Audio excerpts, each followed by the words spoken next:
In our headlines on this Tuesday, July 7th, here in South Korea, President Lee Jae-myung departs for Turkey earlier this morning to partake in this year's NATO Summit, where he plans to position South Korea as a pragmatic defense partner for the alliance.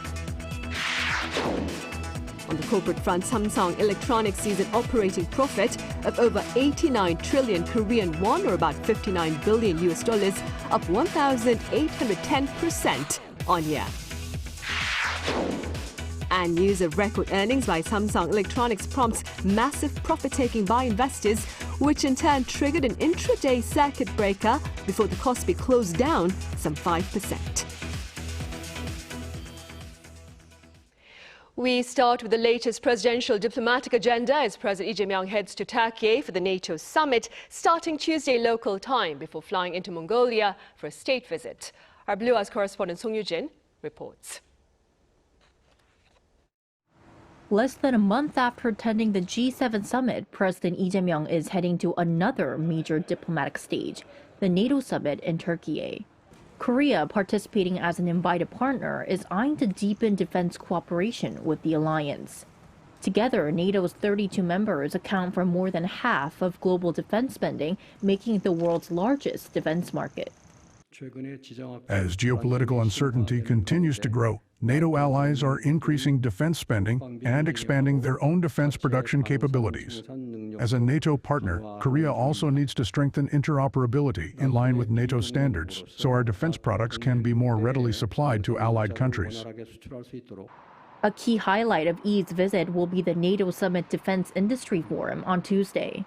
The event will bring together senior NATO officials, government representatives, and defense industry leaders. There, President Lee will deliver a keynote address and join a panel discussion. Through the forum, we will directly showcase the strengths of our defense industry and its rapid production capabilities to NATO allies and partner countries, while securing concrete avenues of cooperation as we work toward becoming one of the world's top 4 defense exporters. Beyond defense, Seoul hopes to broaden cooperation with NATO in areas ranging from security to the economy. As part of that effort, President Lee will hold talks with NATO Secretary General Mark Rutte on Tuesday. He will then join a meeting between NATO and its 4 Indo-Pacific partners, Korea, Japan, Australia, and New Zealand. Several bilateral meetings with fellow world leaders are also being arranged. After 2 days in Turkey, President Lee will travel to Mongolia for a 3-day state visit. He is scheduled to hold a summit with Mongolian President Ufnagin Huresu on Thursday. The trip will conclude with Lee attending the opening ceremony of Mongolia's historic Naram Festival as a guest of honor, becoming the first Korean president to do so. Song Yoo-jin, Arirang News. Meanwhile, President Lee Jae-myung's presence at this year's NATO summit in Turkey comes against the backdrop of heightened security concerns, and pundits here believe South Korea can leverage its defense industry to forge a long-term, pragmatic partnership with like-minded nations. Our Cho Young-eun has more. South Korea's attendance at the NATO summit comes as Europe undergoes one of its biggest defense buildups in decades. With NATO members increasing military spending and working to strengthen their defense industries, Korea sees the summit as a key opportunity to deepen security cooperation and promotes its defense exports. By engaging directly with these countries, we expect to reinforce Korea's standing as a responsible global partner while identifying areas of practical cooperation that benefit all sides. Korea has emerged as one of the world's leading arms exporters, ranking 4th globally with roughly 6% of the international arms export market, according to the Stockholm International Peace Research Institute. Defense exports have become one of the country's fastest-growing industries since Russia's invasion of Ukraine, with billion-dollar deals ranging from missile systems to naval vessels. In this new era of geopolitical rivalry, Korea has established itself as one of the few defense exporters capable of providing cost competitiveness, rapid delivery, localization, and broader industrial cooperation. As security concerns grow in regions such as Eastern Europe and the Middle East, demand for Korean defense products continues to increase. Experts say as Korea has become an increasingly attractive defense partner, future cooperation is expected to focus on joint development, maintenance, repair and overhaul, and supply chain partnerships. The next step for Korea's defense industry is to move beyond simply exporting finished products. It should expand into joint development, local production, MRO, and supply chain partnerships with NATO members and partner countries. High-level dialogue between leaders and eventually formal agreements will be essential to making that happen. Another expert says Korea must also adapt to Europe's changing defense strategy, adding that success in the industry ultimately depends on trust built through practical cooperation. Defense exports are fundamentally built on trust between governments. They are not simply about selling better or cheaper weapons. Without mutual confidence and a clear understanding of each country's security needs and areas for cooperation, it is difficult to succeed in this market. As security cooperation between Korea and NATO continues to expand, experts say this summit could become a turning point for Korea, expanding its long-term strategic partnership in Europe's evolving defense landscape. 조영은, Arirang News. And top diplomats of South Korea, the US and Japan will sit down on the sidelines of the NATO summit in Turkey. According to the Foreign Ministry here, Minister Cho Hyun will hold talks with US Secretary of State Marco Rubio and Japanese Foreign Minister Toshimitsu Motegi late Tuesday afternoon local time. On their agenda are issues related to the Korean Peninsula, as well as trilateral security and economic matters.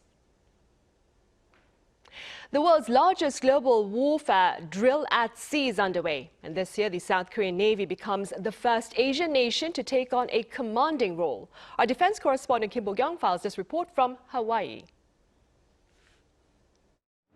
Naval forces from 30 nations convened around the Hawaiian Islands, advancing towards a shared vision of a free and open Indo-Pacific region. They came together for the Rim of the Pacific, the world's largest multinational maritime military training event. Marking its 30th edition this year, RIMPAC features 30 surface ships, 5 submarines, around 200 aircraft, and 30,000 personnel. On board the USS Essex of the U.S. Amphibious Fleet, one task force commander highlighted the importance of the drill, underlining that the region constitutes nearly 2/3 of the world's economy and is home to over half of the world's population. And by integrating our forces, we ensure our collective ability to deter aggression, prevent coercion, and protect the global supply chains and lines of communications that help sustain our interconnected economies and our continued prosperity. This year's RIMPAC exercise is all the more meaningful to the ROK Navy, as Korea assumed the role of Combined Force Maritime Component Commander. Dubbed the Fortress on the Sea, the Navy's most advanced Aegis destroyer, the ROK's Cheongdo the Great, is making its RIMPAC debut, as the South Korean Navy makes history as the first from Asia to command the exercise's Maritime Task Force. Taking part in simulated air defense warfare training, the crew in the warship's command and control center shot down incoming enemy missiles with SM-2 surface-to-air missiles. ROK's Cheongdo the Great is not the only core asset from Korea that's taking part in the drill. The ROK's Dosan Anchangho is docked at Joint Base Pearl Harbor Hickam in Hawaii. The country's 3,000-ton submarine sailed across the Pacific before joining RIMPAC after completing a combined naval exercise with Canada in early June. With some of our finest assets here, our multinational partners can see how far the ROK Navy has advanced. Serving as the Combined Force Maritime Component Commander, I can also see how much the Navy's global stature has grown. With state-of-the-art assets in place, the ROK Navy will continue to demonstrate its capabilities as RIMPAC continues through July 31st. Kim Bo-kyung, Arirang News, Honolulu. In other news now, Samsung Electronics has shattered market projections with its preliminary second quarter operating profit soaring over 1,800% on year. Our Park Chun-an has the latest numbers. Samsung Electronics has announced a record second quarter operating profit that goes beyond market expectations. According to a preliminary earnings report on Tuesday, the tech giant posted an operating profit of 89.4 trillion Korean won, or approximately $58.5 billion US. To put this into perspective, the operating profit jumped an astonishing 1,810% from the same period last year.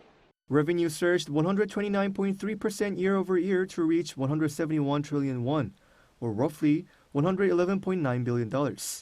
In just that quarter, Samsung earned more than its combined operating profit for the 3 years spanning 2023 to 2025.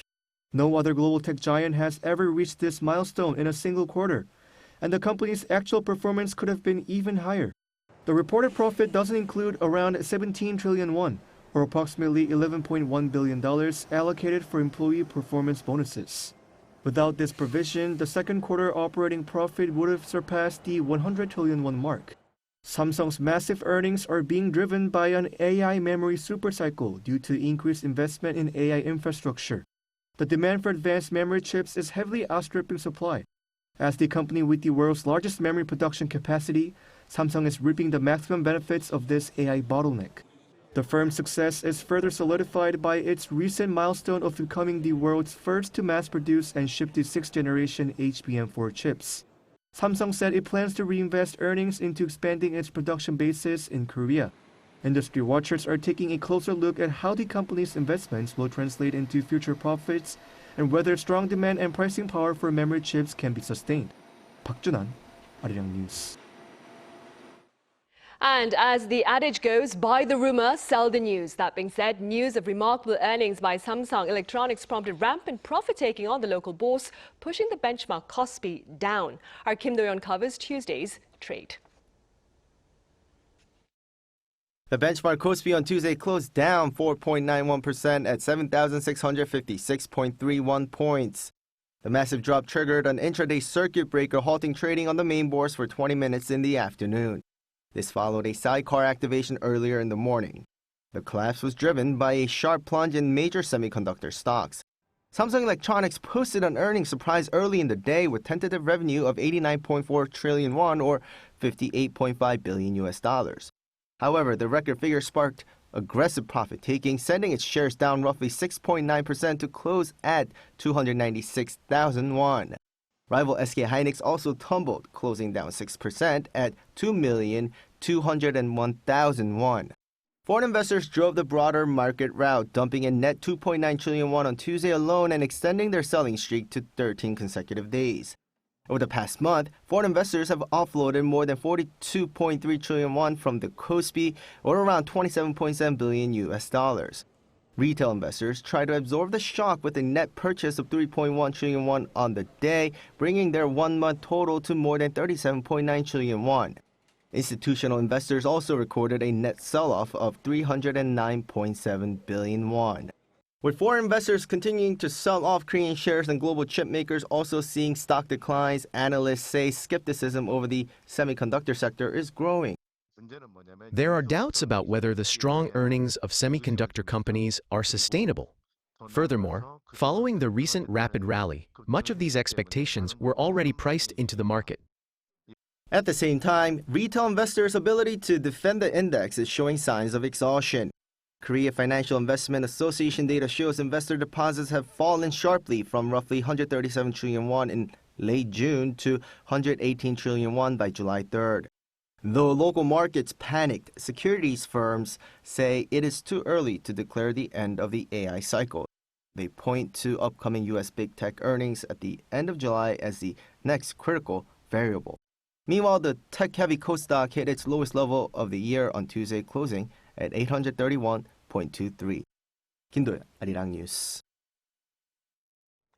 Meanwhile, corporate Korea's cash flow statement for the first quarter of this year shows remarkable strength in net financial position, which refers to the value of its financial assets minus its financial liabilities. In fact, Korean companies saw their net cash hitting an all-time high of 20.8 trillion won, or over $13 billion US, the highest quarterly sum since the Bank of Korea began collecting related data in 2009. Bank officials are linking the finding to stellar corporate earnings on the back of chip exports.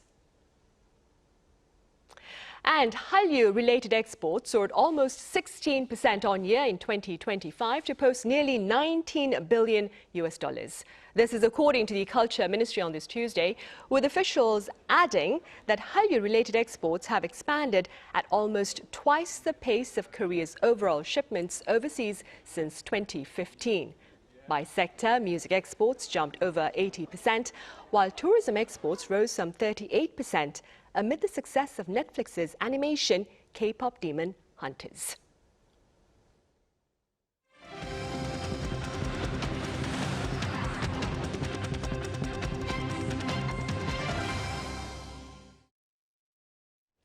The Ukrainian capital city came under fresh Russian air assaults back on Monday that resulted in at least 22 losses of lives. Our Chung Hye-rim has the latest. Russia launched a massive missile and drone attack on Ukraine on Monday, killing at least 22 people and injuring nearly 90 others. Ukrainian authorities said Russia fired 351 drones and 68 missiles early Monday, with Kyiv and nearby areas hit the hardest. Just hours earlier, U.S. President Donald Trump claimed a diplomatic resolution between the warring nations was close. I think we're getting much closer than people realize, and President Putin wants it to end. I will tell you that very strongly. Although Ukraine said it intercepted many of the drones and cruise missiles, all 29 ballistic missiles launched by Russia reportedly struck their targets, leaving emergency workers to search the rubble in residential areas for survivors. The strikes also exposed critical gaps in Ukraine's air defenses. We do not have enough means of defense, especially Patriot missiles. We have demonstrated to all our partners both the need for and, most importantly, the ability to provide greater protection.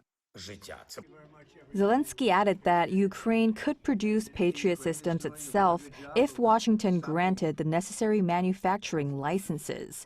Meanwhile, Ukraine carried out its own long-range drone strikes on Russia, with military officials saying the Omsk oil refinery in western Siberia was hit. The facility is Russia's largest oil refinery and accounts for about 12% of the country's refining capacity. Analysts say repeated Ukrainian strikes on Russian energy sites have contributed to fuel shortages and rationing in several regions. Chung Hye-rim, Arirang News. A pundit at the UN Institute for Disarmament Research believes dialogue regarding denuclearization on the Korean peninsula needs to begin with an acknowledgement of North Korea's nuclear arsenal. Our senior correspondent Oh Soo-young explains. North Korea's expanding nuclear arsenal is forcing a more realistic approach to dialogue, with the opportunities of post-denuclearization talks increasingly out of reach. That's according to Dan Smith, non-resident senior fellow of the United Nations Institute for Disarmament Research, who is director of the Stockholm International Peace Research Institute. North Korea is an established nuclear power. It has some 60 or more nuclear warheads. It's got the capacity to construct more. It can put them onto missiles of varying ranges, and it's not out of the question that it develops intercontinental ballistic missile capability as well. So the opportunity of 25 years ago has gone, and we have to figure out how to handle the new and more dangerous world that has been created as a result. His assessment comes as speculation continues over another summit between US President Donald Trump and North Korean leader Kim Jong-un. Rather than seeking immediate denuclearization, Smith believes future negotiations should focus first on reducing military tensions and managing nuclear risks.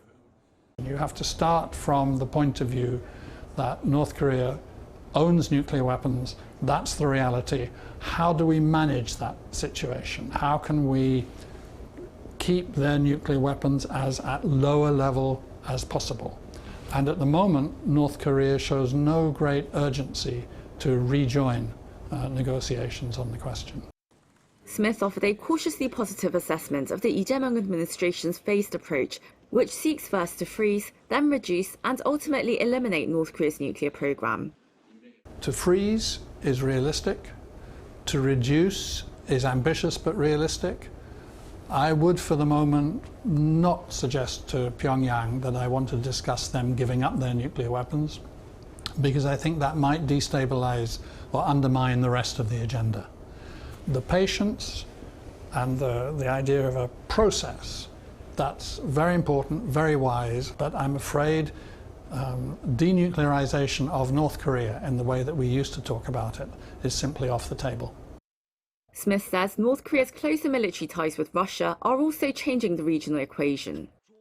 DPRK is now more independent of China because it has managed to build a closer relationship with Russia. Russia has welcomed that closer relationship because it too is fearful, or at least anxious, about the increase in Chinese strength and power. China has been, I think, somewhat concerned about North Korea's more independent capacity, and is therefore reaching out to it much more diplomatically to try to reconstruct the friendship. The shifting balance, Smith warns, could make North Korea harder to pressure as Pyongyang gains more diplomatic and military options between Moscow and Beijing. 오수영, Arirang News. And on the social front, a growing number of fathers here in South Korea are actively seeking to share the burden of parenting, supported by family-friendly government policies. Our Shin So-eun has the story of one such father. Walking towards the sink by the stacked dishes, Dad chooses to wear an apron instead of necktie and nice suit. He casually folds laundry between football highlights and sets the rice cooker, preparing daily chores. Now in Korea, a 31-year-old stay-at-home father like Jung Isak is stepping into the role of primary caregiver. The biggest reason was my wife's career. I realized how important her work was to her, and I didn't want childcare to become the reason she had to stop. Right on the schedule, he arrives at daycare every afternoon to pick up his 4-year-old son. Instead of heading straight home, the short drive turns into a conversation, taking his son on a new small adventure. For years, this was deemed a mother's duty, but he has never questioned the value of bonding with his son. There's what's often called the planning side of parenting. Since my husband engages in active, energetic play every day, our son's physical development has been remarkable compared with other children his age. According to Statistics Korea, the number of stay-at-home fathers reached a record 274,000 in the first quarter, up 16.6% from a year earlier. At the same time, the number of women staying home for childcare and housework fell to 6.536 million, the lowest first quarter level on record. As caregiving roles continue to evolve, the government is expanding family-friendly policies, including more flexible parental leave and greater support for fathers taking time off. Jong also takes a leading role in Korean Papas, an Instagram-based community for fathers. By gathering regularly for activities like hiking and water-related events, hands-on fathers share parenting experiences. Good parenting isn't about perfection. It's about giving your child your time and making them feel loved. For families like Jong's, parenting isn't about dividing responsibility equally, but rather embracing the different strength each parent brings to raising a child. As Korea's birth rate shows early signs of recovery, father-led childcare is no longer the exception. The shift is redefining family life, moving beyond traditional gender roles. Shin So-eun, Arirang News.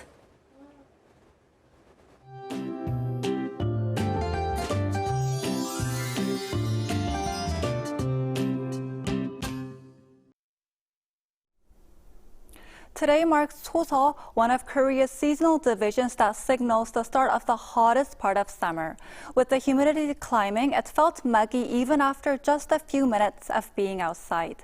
Scattered showers will pop up across inland areas through this evening as atmosphere remains unstable. Some of these showers could be sudden and quite intense, so make sure to have an umbrella with you. Starting tomorrow, the seasonal rain front will become active again and spread rain across the country. Between tomorrow and Thursday, Chungcheongnam-do and Jeollabuk-do provinces could see more than 200 millimeters of rain. Elsewhere across the central regions, some places could pick up over 150 millimeters of rain. Tomorrow, Seoul will start the day at 25 degrees Celsius, so the city's first tropical night of the summer is possible.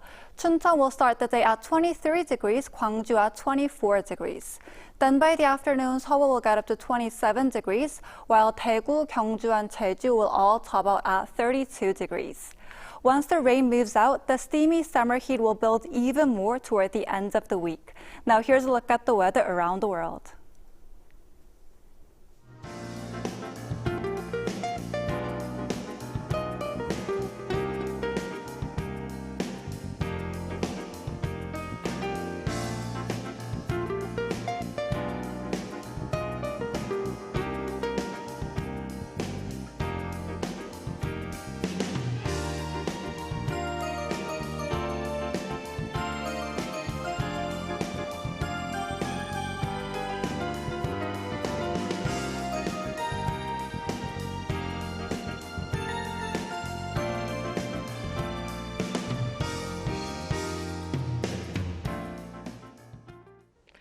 Those are the headlines at this hour here in South Korea. Coming up right after this break is our daily panel session, so do stay with us.